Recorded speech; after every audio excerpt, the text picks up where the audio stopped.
लिखिए spherical mirror.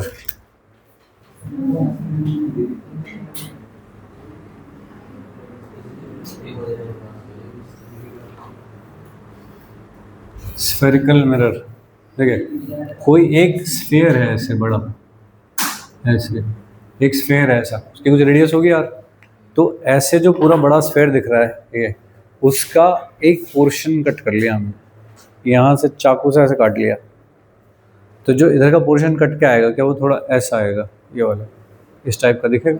तो ऐसा पोर्शन कट करा है मैंने इसमें से, यहाँ से काट लिया ऐसे, ठीक है। तो जो कट के निकलेगा बाहर वो कैसा होगा,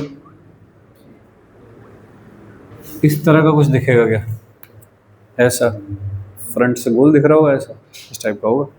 तो हम ऐसा नहीं दिखाएंगे नॉर्मली, हम तो उसे प्लेन सिंगल ये वाली लाइन दिखाएंगे। साइड से देख रहा हूँ तो क्या दिखेगा मुझको, ऐसा भी तो है, तो साइड से देख रहा हूँ मुझे क्या ये वाली लाइन दिखेगी मुझे, तो बस ऐसे। तो हम उसको नॉर्मली बस ये दिखाएंगे। तो उसमें दो सरफेस हैं, एक ये और एक बाहर वाला सरफेस। अगर ये वाले सरफेस को मैंने रिफ्लेक्टिंग रखा और इसको पॉलिश कर दिया, तो इसको मैं दिखाऊंगा कैसे, इज लाइक दिस, कि ये है पॉलिश और अंदर का है रिफ्लेक्टिंग। तो इसका नाम है कॉनकेव मिरर, ठीक है।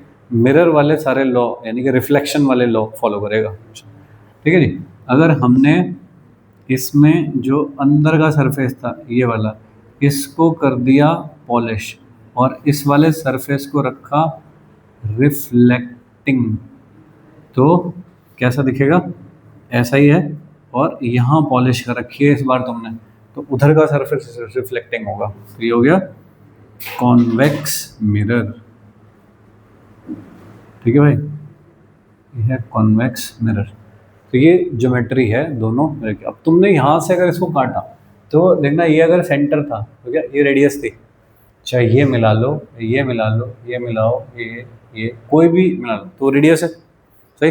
तो ये जो सारी की सारी है ये हैं, ये जो कर्वेचर है क्या है, स्फीयर, स्फीयर का एक पार्ट है ये, तो वो भी स्फीयर ही है।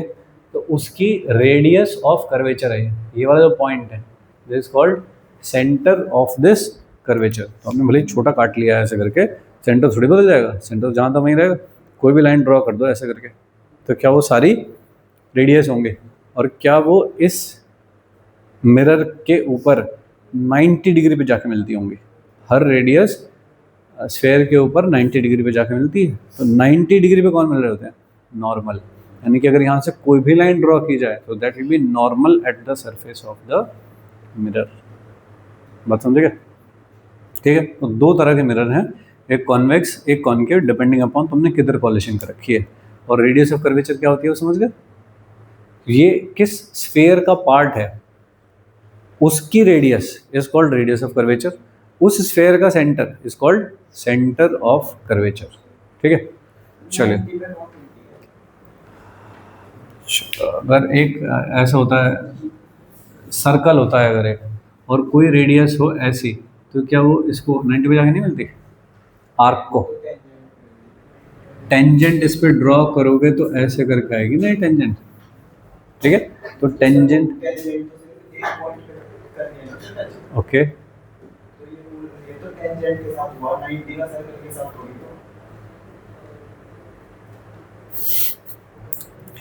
ये वाला जो एंगल होगा ये कह रहा हूँ कि 90 होगा ये वाला एंगल।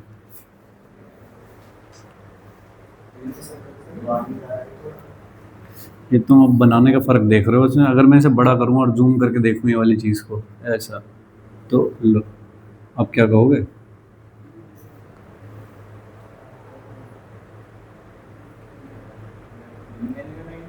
नहीं कहने का। ये सर्कल को जितना बड़ा करता जाऊंगा, अर्थ तो ऐसी होगी, दूर से देखो तो ऐसी गोल दिखती होगी, ठीक है।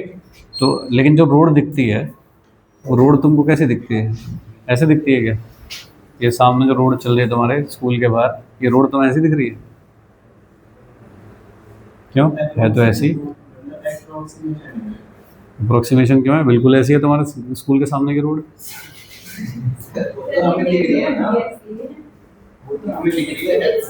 है, ऐसी ही है। क्यों, ये अर्थ ऐसे नहीं है? ऐसे है, यहाँ तुम्हारा स्कूल है, स्कूल के बाहर की रोड है, कर्व में है, ऐसी दिखती है। किस चीज़ का फर्क है बस ये, कि कितना जूम करके देख रहे हो, बस ये चीज़ का तो फर्क है। ठीक है, बहुत दूर से अगर देख रहा हूँ तो अर्थ ऐसी दिखेगी, कहीं बाहर निकल के देख लो तो ऐसी दिखेगी गोल, और जब तुम उसी पे खुद खड़े हो तब भी ऐसी दिख रही है क्या? नहीं। तो जैसे तुम एक पॉइंट कह रहे हो ना, अगर मैं इसे जूम करके देखूंगा और ऐसा बड़ा, तो फ्लैट लाइन बन जाएगी बिल्कुल इसके सामने, और तब तुम इसे कह रहे हो कि ये एंगल 90 है। ये छोटे बच्चों वाली बात कर दी बिल्कुल। क्यों?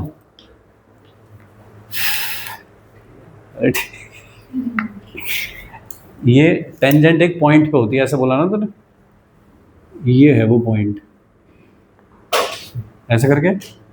अब मैं सिर्फ इतना पोर्शन ही देखूंगा, इतना, क्या ये ऐसे जूम कर दूं अभी, क्या ये और बड़ा नहीं हो जाएगा? ये सीधा ऐसे करके नहीं हो जाएगा? तो क्या ये लगभग सीधा सा लगने लगेगा अब मुझे, ऐसे। अब खींचना टेंजेंट, और इतना पकड़ के और बड़ा कर दूं, फिर कैसा हो जाएगा? लगभग सीधा ही। ये एक स्फेयर की आर्क है, जो जूम होगे तो ये दिख रही है, और ये हो रही होगी उसकी रेडियस। अब बता दो भाई। अरे मैं तुमको बता रहा हूँ पॉइंट का मतलब क्या होता है, जिसे तुम पॉइंट कह रहे हो उसका क्या मतलब है, समझा क्या दोस्त? तो पॉइंट को तुम हल्के में ले रहे थे ना, वो मुझे ठीक करना पड़ा।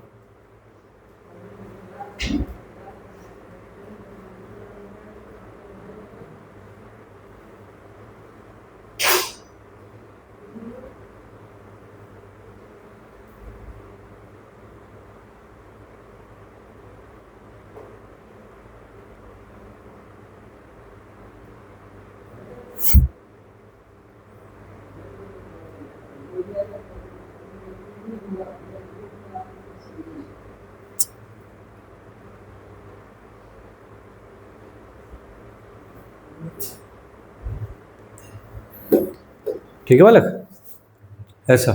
तो कोई भी रेडियस मिलेगी इस पे जाके, तो ये मिलेगी ऐसा, और ये टेंजेंट बनाइए हमेशा ऐसे करके। मान लो कोई पार्टिकल सर्कुलर मोशन में चल रहा है और ये लग रहा है फोर्स, तो 90 नहीं लिखता है उसको हमेशा? कैसी बातें कर रहे हो? तो work done by the magnetic force when the particle is moving on a circular path in magnetic field, zero नहीं लिखो, तब कैसे लिखा जीरो? ठीक है, चलो।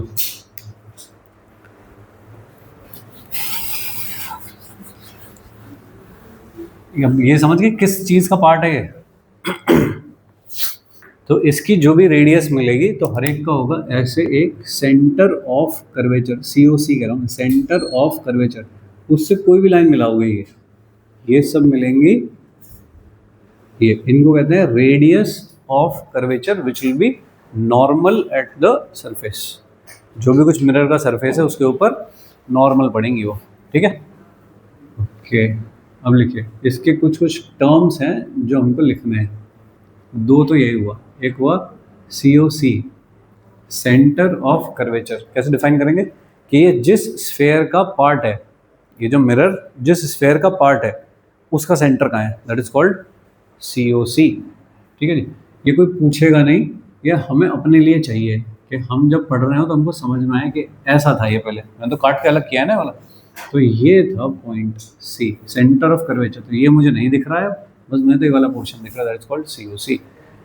ROC, COC से मिरर को मिलाने वाली कोई भी line is called ROC, radius of curvature. R से दिखाते हैं भाई इसको, ये C है, कोई भी लाइन जो मिला रही है उसको, तो वो रेडियस है एक। ठीक है, तो radius is called ROC, radius of curvature. ठीक है, एक टर्म होता है पोल। पोल इज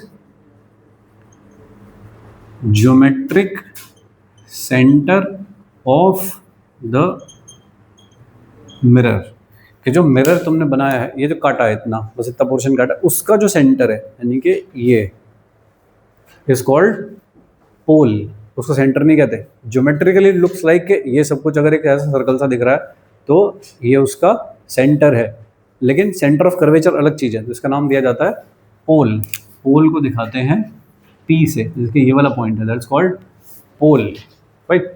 एक टर्म होता है अपर्चर। अपर्चर का मतलब होता है फेस एरिया, कि ये कितना बड़ा है जो तुमने कट मारा है, ठीक है। अगर ऐसा था, मान लीजिए आपने यहाँ से कट मारा तो ये कुछ एरिया है, लेकिन अगर तुम यहाँ से काट लेते ऐसे तो क्या एरिया छोटा हो जाता, ठीक है। अगर एरिया छोटा हो जाएगा, ये वाला, ये जो सामने का देखिए छोटा हो जाएगा, तो क्या फ़र्क पड़ जाएगा? सारी लाइट रेज को किसके ऊपर आगे गिरना है? जो इमेज बनाएंगी इसके ऊपर आगे गिरना है। तो जितनी ज़्यादा नंबर ऑफ लाइट रेज होंगी, क्या उतना ज़्यादा इंटेंस इमेज बनेगी। छोटा मिरर लोगे तो इमेज तो जहाँ बननी है वहाँ बन जाएगी, बट उसकी जो इंटेंसिटी होगी वो कम होगी, सही है। अपने घर पे टीवी के लिए क्या लगा हुआ है? DTH। सबकी छत पे लगा है सर DTH। उसका साइज़ कितना होता है? लगभग इतना बड़ा होता है, ठीक है। 2-4 बादल आ गए तो मना कर देता है टीवी चलाने से, ठीक है। क्यों? वो है एक तरह का कॉन्केव मिरर। उसके ऊपर रेज पड़ रही हैं आके यहाँ से, कौन सी वाली? इलेक्ट्रोमैग्नेटिक रेज जो सेटेलाइट से आ रही हैं, वो उसके ऊपर आके पड़ती हैं, और यहाँ पे ऐसे करके लगी है उसकी डिवाइस, ऐसे, जो वो सुनती हैं वो सारी, ठीक है, जो पिक्चर जनरेट करती हैं। तो एक वायर के थ्रू वो सारा सिग्नल फिर सेट टॉप बॉक्स में जाता है और पिक्चर और ऑडियो जनरेट करता है उसका, ठीक है। तो इस पे कुछ जो नंबर ऑफ रेज पड़ेंगी वो फिर सारी इसके ऊपर इकट्ठी होंगी और उसका पिक्चर एंड ऑडियो जनरेट करेगा वो। अगर इसे वो इंटेंसिटी नहीं मिली जितनी इसको मिनिमम पिक्चर जनरेट करने के लिए चाहिए, तो फिर टीवी मना कर देता है कि सेट टॉप बॉक्स अब जनरेट नहीं कर पा रहा पिक्चर, कि बाहर का वेदर ख़राब है। वो कई बार तुमने देखा होगा कि वेदर ख़राब भले ही नहीं हो, बट टीवी बंद हो गया, तो कुछ और फॉल्ट हुआ है कि भैया तार वार टूट गया, कहीं से कुछ भी सिग्नल लीक हो गया, या अलाइन नहीं है, या ठीक से टाइट नहीं है, जिसकी वजह से ऐसा हो रहा है, ठीक है। तो वो क्या कर रहा है, एक तरह का ये कॉन्केव मिरर है तुम्हारा, वो जो DTH वाला एंटीना लगा हुआ है, उसके ऊपर लाइट रेज आके पड़ती हैं, वो इसके ऊपर गिरेंगी, ये उठा के नीचे ले जाएगा ऐसा। अगर एक थ्रेशोल्ड लिमिट से कम नंबर ऑफ रेज पड़ेंगी तो पिक्चर जनरेट नहीं हो पाएगी, सही है। इलेक्ट्रोमैग्नेटिक रेज आ रही हैं सैटेलाइट से, वो पड़ रहे हैं उसके ऊपर आकर के, ठीक है। लेकिन जिनके घर पे अगर तुमने देखा हो केबल टीवी लगा हुआ है, केबल के थ्रू टीवी चलता है, उनका टीवी बंद नहीं होता बारिश में भी।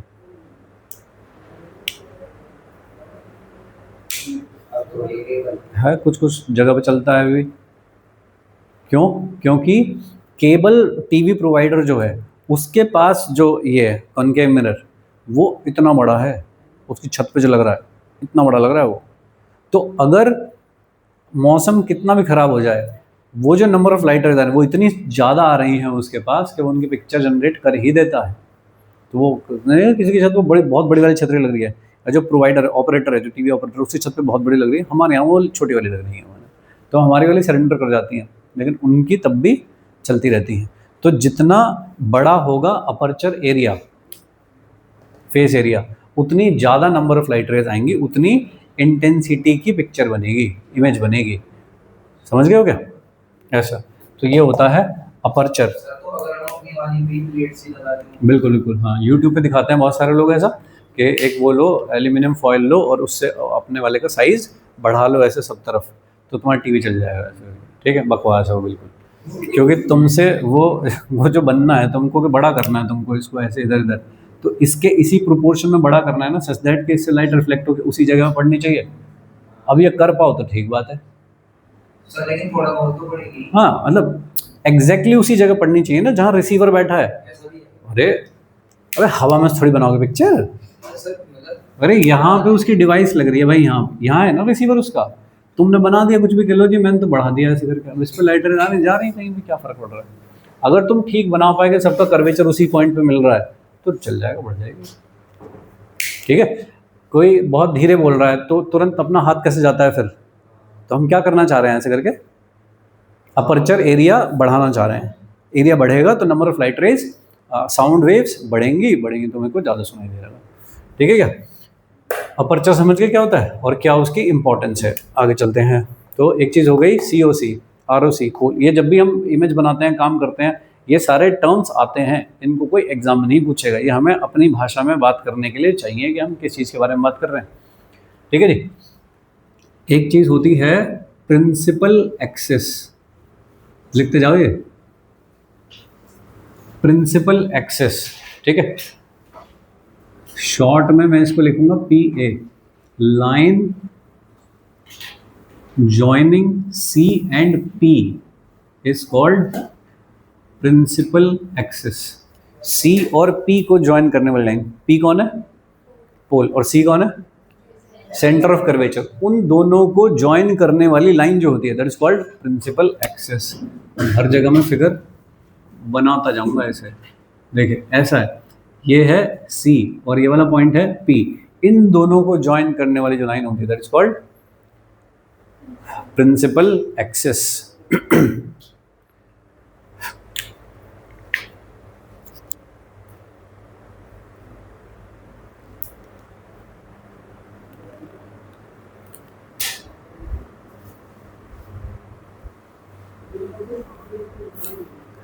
हम चले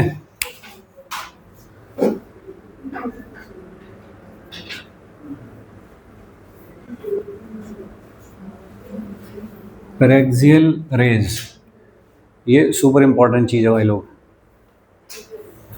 paraxial rays, rays coming near to the principal axis are called paraxial rays। ठीक है, ऐसा कोई मिरर है भाई, ऐसा ये है उसका पोल C, तो कुछ रेज आ रही होंगी यहाँ से बिल्कुल ऐसे, ये ठीक है इस तरह से, और एक टाइप की रेज आ रही है बहुत दूर यहाँ पे। ठीक है जी, ये वाली जो रेज हैं ये, इनको कहते हैं पैरेक्सियल रेज, और ये जो दूर आ रही हैं, जो बाहर आ रही हैं, इनको कहते हैं मार्जिनल रेज। तो हम जो भी मिरर के फॉर्मूले पढ़ते हैं वो सारे ट्रू होते हैं सिर्फ पैरेक्सियल रेज के लिए, मार्जिनल के लिए फॉर्मूले ट्रू नहीं होते। वो जो 1/f = 1/vu ऐसा पढ़ रहे हो, या फिर f = r/2 पढ़ रहे हो, तो वो सब किसके लिए वैलिड है? पैरेक्सियल रेज के लिए। मार्जिनल के लिए वो फॉर्मूले ट्रू नहीं है। ठीक है जी। ये रे आ रही है जैसे कि यहाँ पे आके गिरी है, ठीक है, इसको हटा देता हूँ, भीड़ भाड़ हो रही है ज़्यादा। ये एक लाइट रे आ रही है ऐसे, ये है C। अब C से इस जगह को मिलाते हुए जब एक लाइन बनाओगे, ये नॉर्मल है, मिरर से जो लाइन बनाई रेडियस वाली वो नॉर्मल है, तो क्या ये हुआ एंगल ऑफ इंसिडेंस थीटा। ठीक है, तो ये अब क्या इतने ही एंगल पे रिफ्लेक्ट हो जाने चाहिए वापस। ठीक है क्या? ओके, यही बात इससे करो कि ये है नॉर्मल, ये एंगल ऑफ इंसिडेंस है, तो क्या इसको ऐसे रिफ्लेक्ट हो जाना चाहिए सेम एंगल पे थीटा पे, क्योंकि यहाँ पे थीटा काफ़ी बड़े हैं और यहाँ पे थीटा छोटे हैं, तो पैरेक्सियल रे जो होंगी उन सब के लिए एंगल ऑफ इंसिडेंस बहुत छोटे होंगे, और जो मार्जिनल रेज होती हैं उनके लिए एंगल ऑफ इंसिडेंस बहुत बड़े होंगे। तो पैरेक्सियल किसको कहते हैं? Which are coming very near to the principal axis. ये कहने का एक तरीका। कहने का दूसरा तरीका, फॉर पैरेक्सियल रेज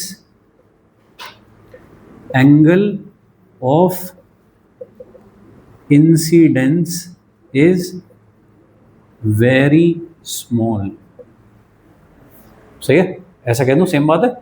जिनके लिए एंगल छोटा होता है उनको पैरेक्सियल रे कहते हैं, तो जो पास आती हैं प्रिंसिपल एक्सिस वही पैरेक्सियल। तीसरा तरीका कहने का कि स्मॉल अपर्चर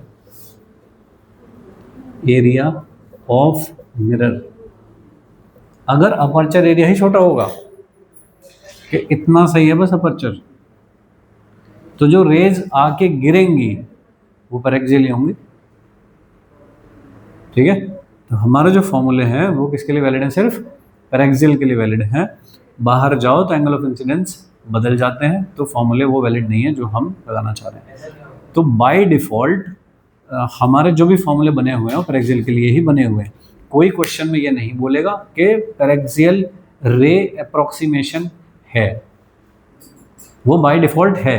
अगर वो नहीं है कहीं पे तो बोला जाएगा कि पैरेक्सियल रे अप्रोक्सीमेशन नहीं है। अगर कुछ नहीं बोला इसका मतलब पैरेक्सियल रे अप्रोक्सीमेशन है। तो बाय डिफ़ॉल्ट पैरेक्सियल रे अप्रोक्सीमेशन लेके चलते ही हैं, ठीक है ना। लेकिन अगर कहीं नहीं है तो हिंट दिए जाएंगे, 3 तरह के हिंट होंगे।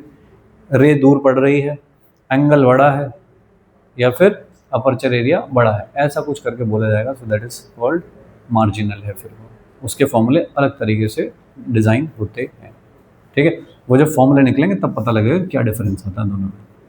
यहाँ तक समझे, ठीक है। नहीं, स्मॉल का इसका मतलब है जो प्रिंसिपल एक्सेस के बिल्कुल पास आके पड़ रही है। अगर मैं इतना बड़ा ले लूँ ये पूरा एरिया, तो ये हो गया उसका प्रिंसिपल एक्सेस, सॉरी पोल, ये हो गई उसकी प्रिंसिपल एक्सेस। तो जो भी रेस के बिल्कुल आसपास आएंगे बस यहाँ पे, those are called paraxial rays. और जो भी दूर पड़ेंगे यहाँ बाहर पेरिफेरी पे आके पड़ेंगी, वो सब है मार्जिनल। मार्जिनल और पैरेक्सियल एक जगह पे फोकस नहीं करती, दोनों का जो फोकस है वो अलग अलग होता है। ऐसा है, जो रे यहाँ पड़ रही उसके लिए ये है फोकस, लेकिन जो रे यहाँ पड़ रही उसके लिए फोकस ये है, ठीक है। तो अगर किसी इधर कोई ऑब्जेक्ट है जिससे लाइट रेस चली आ रही हैं, तो ये वाली जो रेज हैं वो तो इमेज बनाएंगी यहाँ, और जो पास में रेज आ रही वो इमेज बनाएंगी यहाँ। तो एक्चुअली तुमको मिलेगी यहाँ से लेके यहाँ तक नंबर ऑफ इमेजेस। अगर एक साथ बहुत सारी इमेज बन रही होंगी एक के पीछे एक के पीछे एक, क्या तुम्हें चीज़ ब्लर दिखाई देगी, ठीक है। वो नहीं देखनी हमको, हमको तो शार्प इमेज चाहिए। शार्प कैसे बनेंगे, तो कुछ रेज काट दो जो गड़बड़ कर रही हैं। तो आप कहो कि मैं तो अंदर वाली काट दूंगा, अंदर वाली रेज कैसे काटोगे, ऐसा बड़ा सा लेंस है और बीचों बीच छेद कर दिया तुमने यहाँ पे ऐसा, अब क्या बचा बताओ। ऐसे ये घेरा सा बचाएगा ऐसे करके, अब उसे उठाया घूमो सब जगह, सही है। या फिर उल्टा कि बीच वाला रख लो और साइड का फेंक दो, कौन सा ज़्यादा आसान है। इसलिए हमने छोटा रख रखा है कि हम सारी चीज़ प्रिंसिपल एक्सेस के आसपास जो रह जाती है उनके लिए काम कर रहे हैं, क्योंकि दोनों के जो फोकस हैं वो अलग अलग हैं, ठीक है। नेक्स्ट लिखिए फोकस।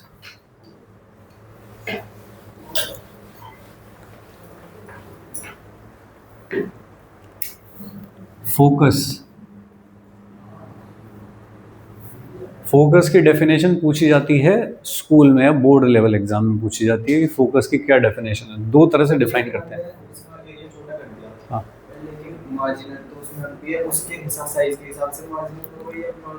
नहीं, मार्जिन मतलब हम, तुम ये वाली बात समझ पा रहे हो। तो अगर मैं यहाँ तक का काट लूँ, बस से इतना काट लूँ, ये छोड़ दिया मैंने, तो क्या ये वाली इमेज भी साफ हो जाएगी, ये भी तो इमेज साफ हो गई। फिर अब ये लाइट रे सीधी निकल गई, उससे क्या मतलब मुझे, मेरे पास तो इतना है बस, ठीक है। तुम दूसरी बात बोलो कि इतना छोटा अगर लोगे तो नंबर ऑफ लाइट रेज कम आएंगी, तो इंटेंसिटी भी कम होगी, जो इमेज बनेगी वो हाई इंटेंस इमेज नहीं बनेगी, ठीक है। लेकिन सिंगल तो बनेगी कम से कम, एक के पीछे एक 10 तो नहीं बन रही है, तो कम से कम एक तो दिखाई देगी, ये तो बता पाओगे कहाँ है इमेज। नहीं तो अगर ब्लर दिखेगी तुम्हें लगेगा मेरी आँख खराब है कि मिरर खराब है, सही है। तो इंटेंसिटी भले ही कम हो जाए लेकिन कम से कम इमेज तो शार्प देख पा रहे हो किस जगह पे है, ये तो पता लग रहा है। लेकिन ये वाले मिरर चलते नहीं है प्रैक्टिकली, प्रैक्टिकली स्फेरिकल मिरर नहीं होता, क्योंकि इसमें ये डिफेक्ट है कि अगर मैंने छोटा करा तो इमेज की इंटेंसिटी खराब हो गई, अगर मैंने बड़ा करा तो वो ब्लर हो गई। तो ये चीज़ से निपटने के लिए ये वाले मिरर नहीं चलते, प्रैक्टिकली अलग शेप के मिरर चलते हैं, वो होते हैं पैराबोलॉइड ऐसे, ठीक है। ये कैसे हैं, स्फेरिकल, ये है पैराबोलॉइड ऐसा। नहीं, कोर्स में नहीं है हमारे। चलिए, फोकस किसको कहते हैं भाई, देखिए दो डेफिनेशन है फोकस की, लिख लीजिए। चलिए लिखे, light rays coming parallel to the principal axis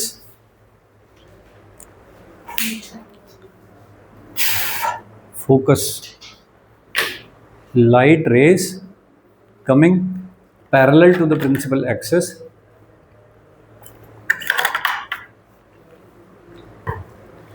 after reflection from the mirror,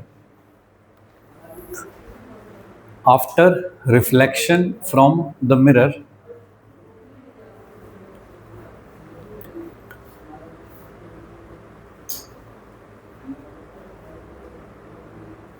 passes from a point on the principal axis, passes from a point on the principal axis or seems to be coming from a point or seems to be coming from a point on the principal axis, seems to be coming from a point on the principal axis, bracket में लिखो convex mirror,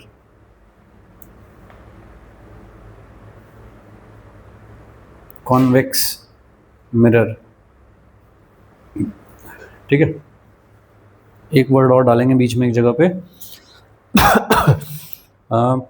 after reflection from the mirror passes from a point on the principal axis, वहां तक लिखा है। After reflection from the mirror passes from a point on the principal axis, वहां पे एक word लिखो प्रिंसिपल एक्सिस के बाद कॉनकेव मिरर,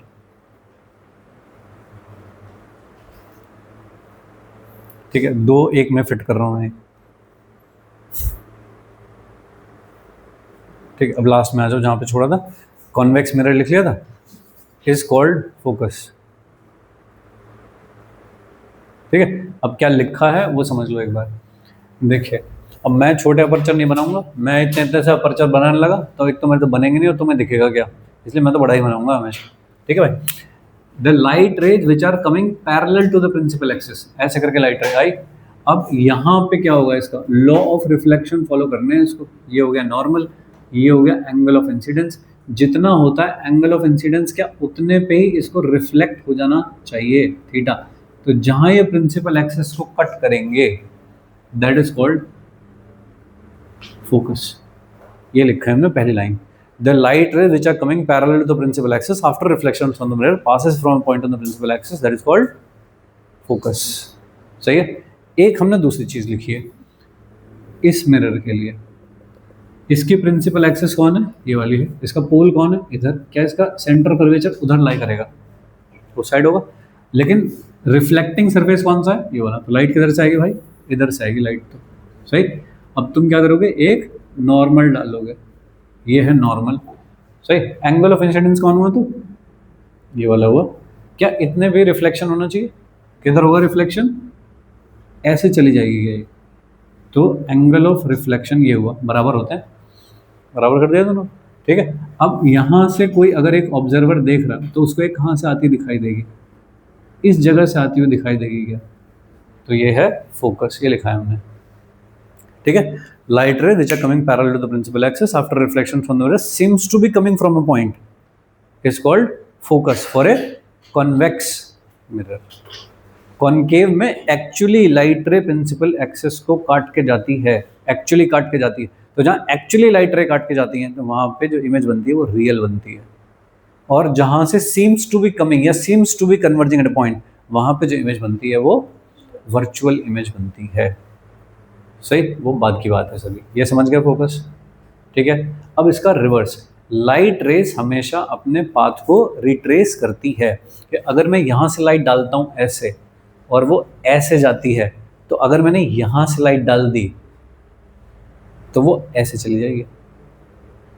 लाइट रेस हमेशा अपने पाथ को रिट्रेस करती हैं, है ना। थीटा एंगल पे था, अगर इधर से इस बार थीटा दे दिया तो ये इधर जानी चाहिए, मैथमेटिकली जानी चाहिए इधर, या यहाँ से थीटा दे तो भाई फिर थीटा एंगल पे इधर जानी चाहिए, तो रिट्रेस करती हैं अपने पाथ को। ये चीज़ का यूज़ करते हैं हम, दूसरी डेफिनेशन लिखते हैं, हम कहते हैं भाई कि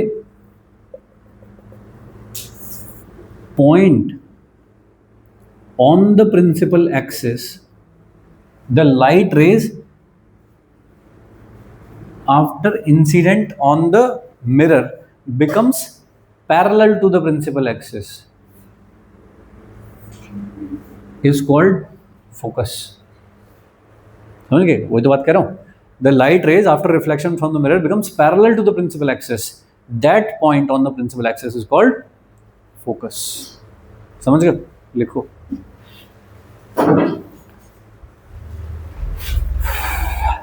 A point on the principal axis,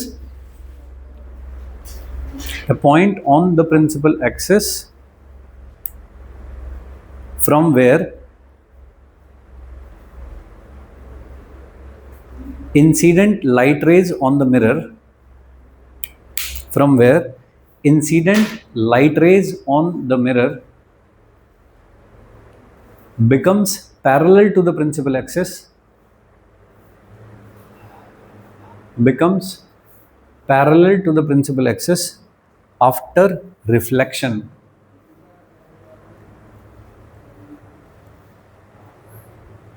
After reflection is called focus.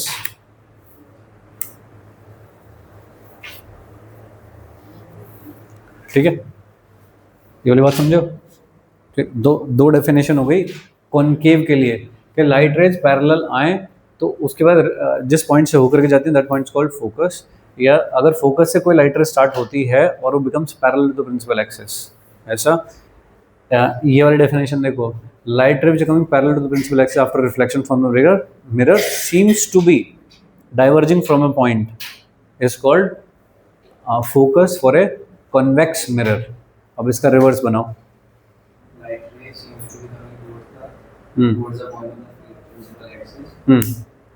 Becomes parallel to the principal axis after reflection. ठीक है, तो ये एक लाइट रे इधर से आ रही थी ऐसे करके, तो it seems to be converging at this point, लेकिन बीच में मिरर आ गया तो ये ऐसे पैरेलल चली गई प्रिंसिपल एक्सिस के। तो जिस पॉइंट पे कन्वर्ज करना चाह रही थी, जिसके बाद पैरेलल हो गई, that point is called focus. समझो क्या? ऐसा तो फोकस हो गया। नेक्स्ट लिखिए focal length. Focal length, distance between focus and pole is called focal length.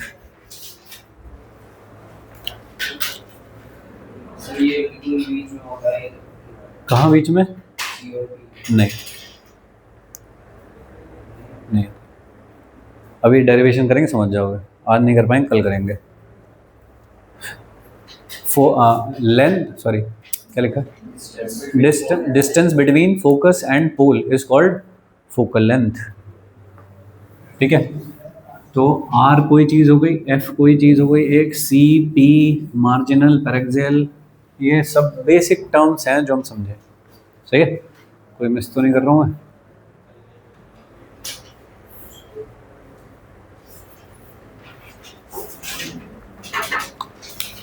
लिखे नेक्स्ट।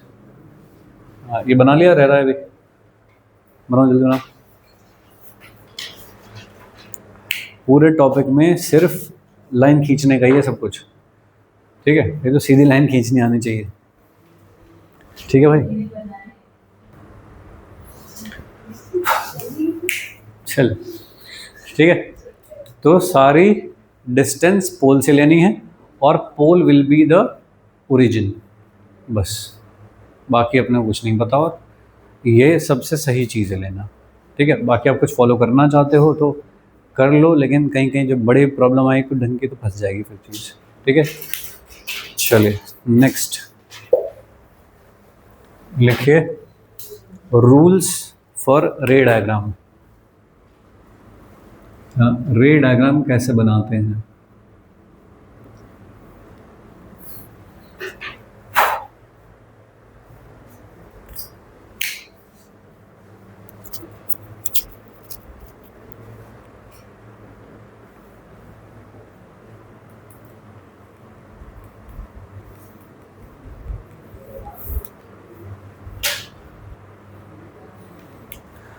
देखिए, कोई भी इमेज अगर मुझको बनानी है तो एटलीस्ट मुझे दो रेज पता होनी चाहिए कि दो रेज कहीं पे काट के मिल जाए तो उस जगह पे इमेज बन जाएगी। जैसे कि ये है एक ऑब्जेक्ट कोई, ठीक है, A B ऐसा, ये एक लाइट रे जा रही है, सॉरी ऐसे करके एक लाइट रे गई, ये है parallel to the principal axis, तो कहाँ से पास होनी चाहिए, फोकस से ऐसे करके पास हो जानी चाहिए। तो ये वाला जो पॉइंट है वो फोकस है। अब इसके बेस पर तो मैं डिसाइड नहीं कर पाऊंगा ना कहाँ पे इमेज बन रही होगी। एक लाइट रे और चाहिए कोई ऐसी, सही। दूसरी कौन सी लाइट रे जिसको मैं जानता हूँ कि if any light ray will pass from the focus it becomes parallel to the principal axis, ऐसे करके चली गई। तो यहाँ पे दोनों लाइट रे मिली, किसकी इमेज बनी है, ए पॉइंट की। तो ए पॉइंट की इमेज बनी है ए डैश, तो भाई बी की इमेज कहाँ मिलेगी, यहीं मिलेगी। बीच के जितने भी पॉइंट्स हैं सबकी इमेज बनाने की जरूरत नहीं, एक बॉटम मोस्ट पॉइंट पता हो, टॉप मोस्ट पता हो, बाकी सारे पॉइंट तो उन दोनों के बीच में लाई कर रहे होंगे।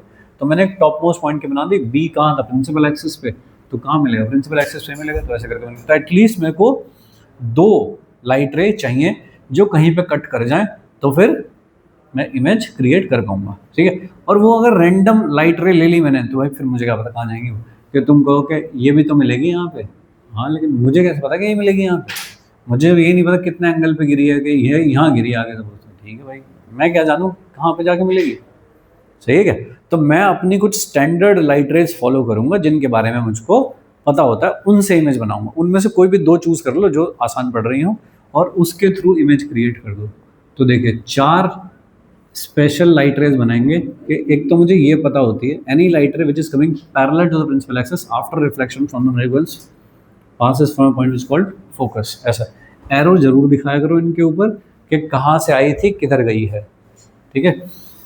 दूसरा जो मुझे पता है वो कि any light ray which pass from the focus after reflection from the mirror becomes parallel to the principal axis, ये मुझे पता है, ठीक है।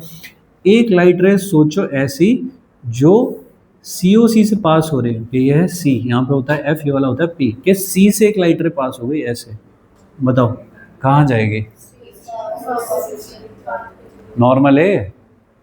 जो C से कोई भी लाइन ड्रॉ करो इसके ऊपर मिरर के ऊपर, वो कैसी होती है, नॉर्मल, और नॉर्मल के अलॉन्ग चलाई जाएगी, जीरो एंगल पे गई तो जीरो एंगल पे वापस आ जाएगी, तो ऐसे गई तो ऐसे आ गई, it will retrace its path, ये पता है मुझको, एक ऐसा होता, ठीक है। और एक लास्ट अपने को पता है ये कि अगर कोई लाइट रे पोल पे आके गिरती है ऐसे, तो बताओ ये वाली लाइन क्या है, ये C है, ये P है, तो ये तो नॉर्मल है। तो ये हुआ एंगल ऑफ इंसिडेंस, तो इतने ही एंगल पे वापस चली जाएगी, सिमेट्रिकली रिफ्लेक्ट हो जाएगी, ऐसा बोला जाता है इसको।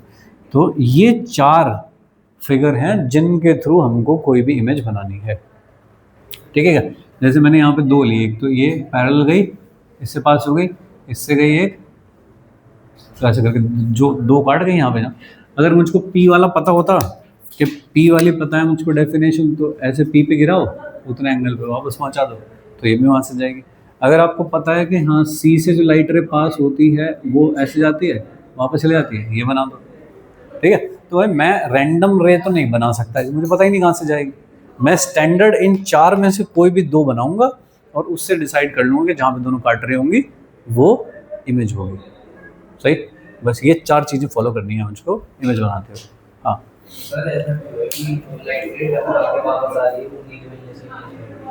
ऐसा